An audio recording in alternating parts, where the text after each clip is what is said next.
நமக்குள்ளே நம்ம என்றைக்காவது பார்த்துருக்கோமா? நம்மளுக்கு சுதந்திரம் கிடச்சிருத்தா?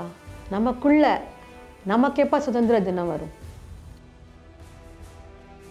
வெளியில் ரொம்ப நிறைய முன்னேற்றங்கள் நிறைய ஆயின்ட்டுருக்கு வெளியில். அப்போது நமக்குள்ளே குறைபாடுகள் ரொம்ப ஜாஸ்தியாக ஆயின்ட்டுருக்கு. பெற்றோர்களுக்கும் கவலை இருக்காது. அதே மாதிரி பெற்றோர்களுக்கு தெரியும் நம்ம நல்ல குணத்தோட குழந்தைகளை வளர்த்துருக்கோம், தப்பு காரியம் பண்ண மாட்டா, தப்பு வழியில் போக மாட்டான்னு அந்த ஒரு நம்பிக்கை இருக்கும் இல்லையா? அது எப்படி வரும்?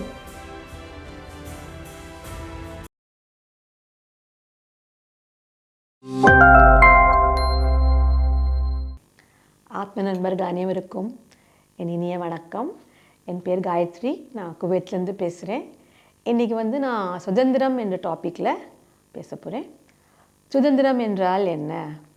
விடுதலை. விடுதலை என்றால் என்ன அப்படின்னா, பிறரின் அடிமையில் வாழாமல் இருப்பது. அதுதானே சொல்கிறோம். நம்ம பிடிச்ச மாதிரி நமக்கு பிடிச்ச இஷ்டத்துக்கு வாழறது தான் நம்ம சுதந்திரம்னு சொல்கிறோம் இல்லையா? ஸோ இப்போ வெளி சுதந்திரத்தை பார்த்தாக்க, இப்போ நம்ம பிரிட்டிஷர்ஸ்க்கு அடிமையாக இருந்தோம் இல்லையா? அப்போ எவ்வளோ கஷ்டத்தில் இருந்தோம் நம்ம. அப்போ எப்படி போராடி நம்ம சுதந்திரத்தை வாங்கினோம். அதை சுதந்திர தினம்னு கொண்டாடுறோம். நமக்குள்ளே நம்ம என்றைக்காவது பார்த்துருக்கோமா? நம்மளுக்கு சுதந்திரம் கிடச்சிருத்தா? நமக்குள்ளே நமக்கு எப்போ சுதந்திர தினம் வரும்? அதுதான் இப்போ கொஷின். ஸோ இது எந்த சுதந்திரம்னாக்க, அடிமைத்தனத்திலேருந்து வெளியில் வருது. நமக்குள்ளே எவ்வளோ குறைபாடுகள் இருக்குது. கோபம், மோகம், சோகம், அகங்காரம், எல்லாம் பொறாமை எவ்வளோ இருக்குது. நம்ம கோபத்துக்கு அடிமையாக இருக்கோம், சோகத்துக்கு அடிமையாக இருக்கோம், துக்கத்துக்கு அடிமையாக இருக்கோம், அகங்காரத்துக்கு அடிமையாக இருக்கோம். இவ்வளோ அடிமைத்தனத்தில் நம்ம வாழ்ந்துட்டுருக்கோம். அதனால தான் வியாதியில் போய் நம்ம வாழ்க்கை முடியறது. இந்த வியாதியிலேருந்து வெளியில் வரணும்னாக்க சுதந்திர வாழ்க்கை வாழ்ந்தே ஆகணும். இந்த காலத்தில் நம்ம சுதந்திரமாக வாழ்ந்தால் தான் நம்மளால் ஆரோக்கியமாக நல்ல சுகமாக வாழ முடியும். ஆனால் எல்லோரும் துக்கத்துலேயே வாழ்ந்துட்டுருக்கோம். நமக்குள்ளேயே நம்ம எல்லாத்துக்கும் ஒரு அடிமையாக வாழ்ந்துட்டுருக்கோம். அதனால தான் கஷ்டப்பட்டுருக்கோம். ஸோ சுதந்திரம் தேவை. அது எப்படி? இப்போ பார்க்க போனால், இப்போ பெற்றோர்கள் குழந்தைகளை வளர்க்கும்போது உடைமைத்தன்மையோடு தான் வளர்க்குறா. பாசிட்டிவ்னஸ் ஜாஸ்தி இருக்குது. பட் ஆனால் ஒரு காலகட்டத்து வரும்போது, சின்ன குழந்தையாக இருக்கும்போது பரவாயில்ல, ஒரு டீனேஜ் வந்தோடனே அதுகளுக்குன்னு ஒரு இன்ட்ரெஸ்ட் இருக்குது.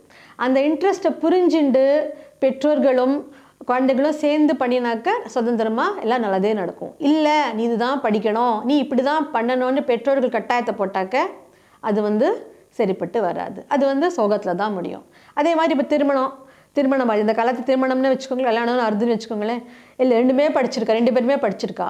கணவன் நான் சொல்கிறது தான் கேட்கணும்னு சொன்னால் எப்படி இருக்கும்? டைவர்ஸை தான் முடியும். ஸோ ரெண்டு பேரும் நல்லா பார்த்து பேசி நல்ல குணத்தோடு வாழ்ந்தாக்க அது சூப்பராக இருக்கும். போன ஜென்மத்தில் அந்த காலத்துலலாம் சொல்லுவா, கணவன் என்ன சொன்னனோ அதுதான் மனைவி கேட்டே ஆகணும். அதே மாதிரி பெற்றோர்கள் என்ன சொல்கிறாலோ அதுதான் குழந்தைகளும் கேட்டே ஆகணும். ஆனால் இப்போ காலம் மாறின்னு இருக்கு.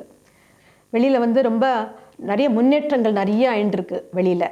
அப்போது நமக்குள்ளே குறைபாடுகள் ரொம்ப ஜாஸ்தியாக ஆயின்ட்டுருக்கு. இந்த குறைபாடுகள்லாம் எப்படி குறைக்க முடியும்? குறைக்கணும்னா நம்மளுக்குள்ள ஒரு சுதந்திரம் நம்மளுக்கு வேணும். அப்போ தான் வெளியில் போராட்டத்தை போராடி நம்ம ஜெயிச்சிட்டோம். ஆனால் நமக்குள்ளே இருக்கிற போராட்டத்தை எப்படி போராட போகிறோம்? எப்படி போராடி ஜெயிக்கணும்? அந்த எல்லாம் ஒரு குணங்கள் நம்மக்கிட்ட போயின்னு இருக்கே, அந்த அடிமைத்தனத்தோட குணங்கள்லாம், அது எல்லாத்தையும் வெளியேற்றி நம்ம சுதந்திரமாக வாழணும்னா என்ன பண்ணணும்? அதுக்கு தான் சொல்கிறது, தியானம் ரொம்ப முக்கியம். தியானம் அவசியம். தியானத்தை கூட ஞானத்தையும் கேட்டாதான் நமக்குள்ளே நம்ம நம்மளை சரிப்படுத்திண்டு சுதந்திரமாக வாழ முடியும். இல்லாட்டா துக்கப்பட்டுண்டே அடிமையாகவே வாழ்ந்துட்டு வியாதியில் தான் போய் முடியும். திருப்பி ஜன்மம் எடுத்துட்டு மரணம் எடுத்து இதையே பண்ணிட்டு இருக்கணும்.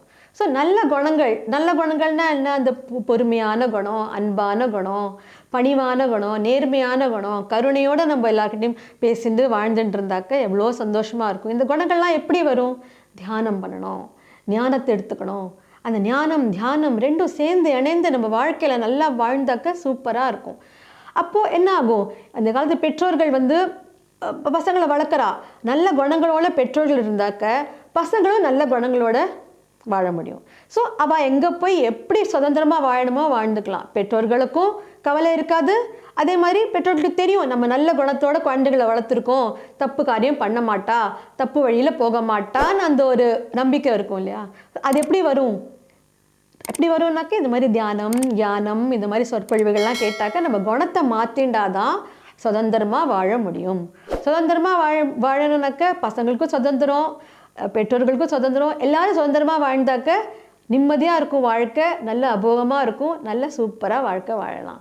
ஸோ சுதந்திரமாக நாட்டுக்கு எப்படி சுதந்திரமாக இருக்கோ நமக்குள்ளேயே நம்ம சுதந்திரமாக வாழ்ந்தாக்க நிம்மதியாக அழகாக வாழ்க்கையை சூப்பராக வாழலாம். இதுதான் இன்றைக்கி சொன்னேன்னு ஆசைப்பட்டேன். எல்லாருக்கும் நன்றி, வணக்கம்.